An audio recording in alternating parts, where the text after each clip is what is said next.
Restaurant style kofta करी जदि घरे कम समय रे आउ हेल्दी वे रे प्रस्तुत करिया को चाहूचंती ताहले आसंतु।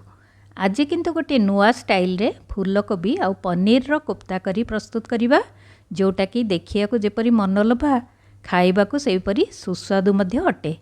पनीर आउ फूलकोबी दुईटी जाकर स्वाद मिक्स होई एई तरकारीटी खूब स्वादिष्ट लगे। आसंतु ताहले देखि नबा। वेलकम टू सूज टेस्ट फैक्ट्री। एठी मो किछि फूलकोबी धोई नेइछि आउ 250 ग्राम पनीर मध्य नेइछि। प्रथमे फूलकोबी को आमे गोटे चॉपर रे पकाई चॉप करि नबा। चॉपर बदल रे आपण ग्रेट भी करि परिबे, नले ग्राइंडर रे भी बिना पानी रे किछि समय ताको ग्राइंड करि परिबे। एई भली देखंतु कोबी को सबु मु चॉप करि नेली। पनीर को मध्य ग्रेट करि नबा। पनीर और कोबी मिक्स करी कोफ्ता गुड़िक करले बहुत टेस्टी लगी थाए।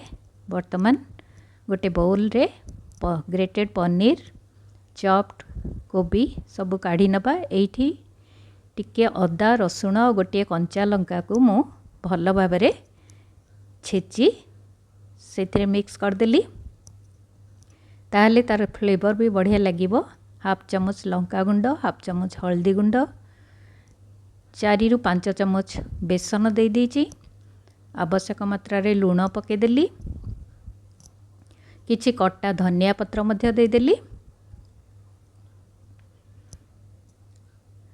आपण इच्छा कले अन्य किछि भी पके परिबे। चाट मसला गोटे चम्मच पकाई देली। भलरे बाइंड हबा को 2 चम्मच कॉर्नफ्लावर मध्य सेतिरे मिक्स कर देली। एबे ताको आमे हाथ रे भल भाबरे मिक्स करि नबा। मिक्स करी ताको टिके समय आमे छाड़ी दबा। तापरे ताको कोफ्तार शेप रे गढ़ीबा।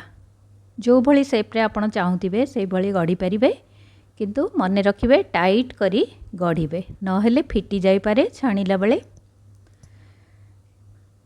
वर्तमान ताको सबु भल भाबरे चापी चापी गोल गोल करी मो गढ़ी देली।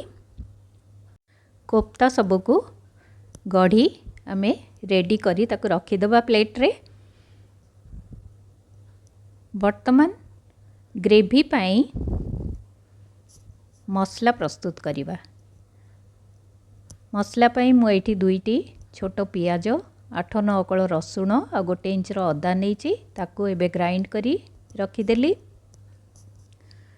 आउ गोटे मसला पाई 2टी टमाटो आउ किछि खंड काजू नेइची, ताको मध्य अलगा भलरे फाइन पेस्ट कर देइची। एठी किछि कटा पियाज और कटा धनिया पत्र रखीची। वर्तमान करेई रे रिफाइन तेल देई कोफ्ता को छाणीबा पाई भलरे गरम करिबा। तेल भलरे गरम हे गले सेतिरे गोटी गोटी करी कोफ्ता को पकेइबा। गैस रो फ्लेम को मीडियम रे रखिबा, ताहले जल्दी पोड़ीबनी। धीरे धीरे छाणी हबो। तार कलर चेंज हेले ताको आमे काढ़ीबा। धीरे धीरे ताको एपट सपट करी पूरा लाल लाल हे गले ताको आमे करेई रो काढ़ी नबा। एबे रेडी ही गला। पुणी नेक्स्ट बैच सेई भली भाबरे छाणी नबा। जदि आपण चाहिए कोफ्ता गढ़ीला बेले ता मझिरे किछि ड्राई फ्रूट्स भी स्टफिंग दे पारिबे। काजू किशमिश छोट छोट काटी ताकु मध्य स्टफिंग भली दे पारिबे, ताहले खाइला बेले बहुत टेस्टी लागिबो। एबे पुणी ताकु सेई भली एपट सेपट करी पूरा लाल लाल हे गले प्लेट को काढ़ी नबा। एबे सबुतक कोफ्ता रेडी ही गला। वर्तमान करेई गरम करी ग्रेवी पाई 3 रु 4 चम्मच रिफाइन तेल दबा। सेथिरे गोटा गरम मसला किछि डालचीन, गुजराती और लवंग पके दबा। ताको टिके समय फुटिबा को छाड़िबा। तापरे हाफ चमच जीरा सेतरे दे दबा। जीरा को मध्य टिके फुटिबा को छाड़िबा। तापरे काटी रखिथिबा पियाज को सेतरे पके दबा।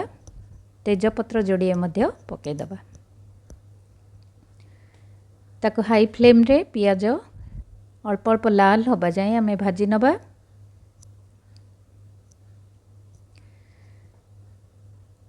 वर्तमान अल्प अल्प लाल हो गला।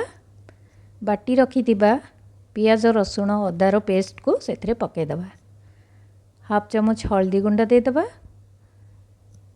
हाफ चमच रो टिके बेसी लंका गुंड दे दबा। मसला पाई आवश्यक मात्रा रे लूण मध्य दे दबा। मझिरे मझिरे अल्प अल्प पानी पकई आमे मसला को भलरे कषिबा। कंचा बास्ना जीवा जाए आउ मसला रु तेल बाहरिबा जाए आमे ताको फ्राई कर नबा।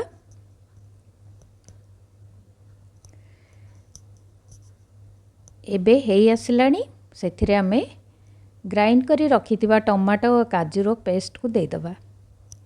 ताको मध्य किछि समय फ्राई करिबा।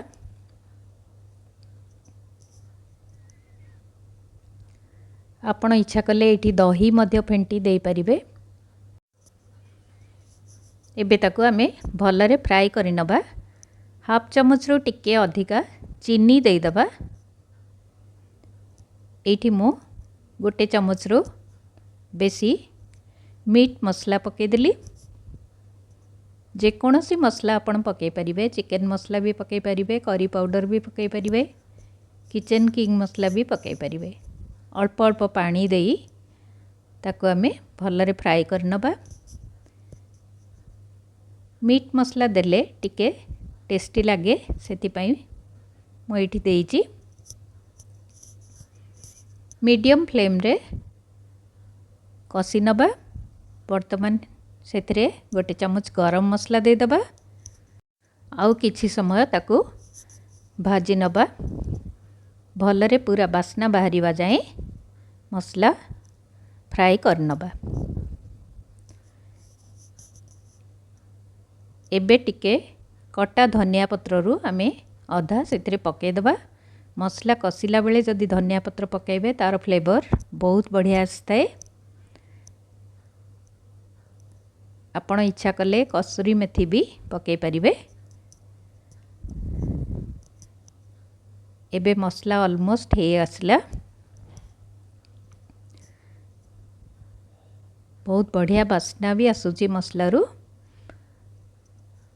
आपण माने ए ग्रेवी बिना पियाज रसुण रे भी प्रस्तुत करि परिबे। केवल टमाटो अदा कंचा लंका पेस्ट करी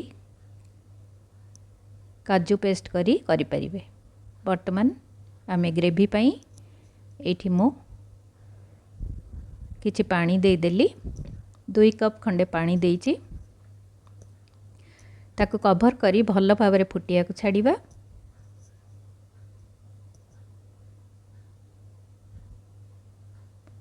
भलरे फुटी गले हमें सेथरे कोफ्ता गुड़िक पके दबा।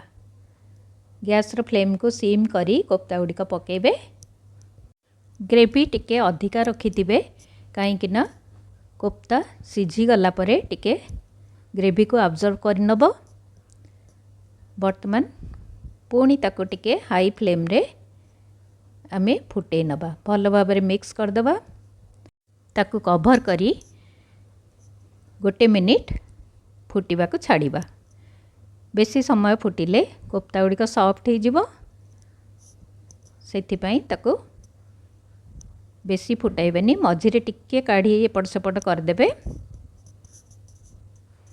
बहुत बढ़िया बास्ना भी आसुची।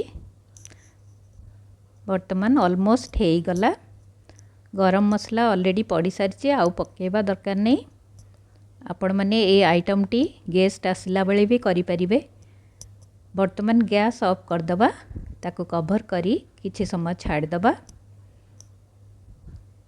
एबे देखंतु रेडी हे गला। कोफ्ता करी गोटे चमच गुआ घिओ चारिपटे आमे बुलेई दबा। आपण चाहिए एठी क्रीम भी पकई परिबे। किछि कटा धनिया पत्र उपरे देईदबा। रेडी हो गला फूलकोबी और पनीर रो कोफ्ता। गरम गरम ताको जीरा राइस पुलाव बा नान सहित खाई एंजॉय करंतु।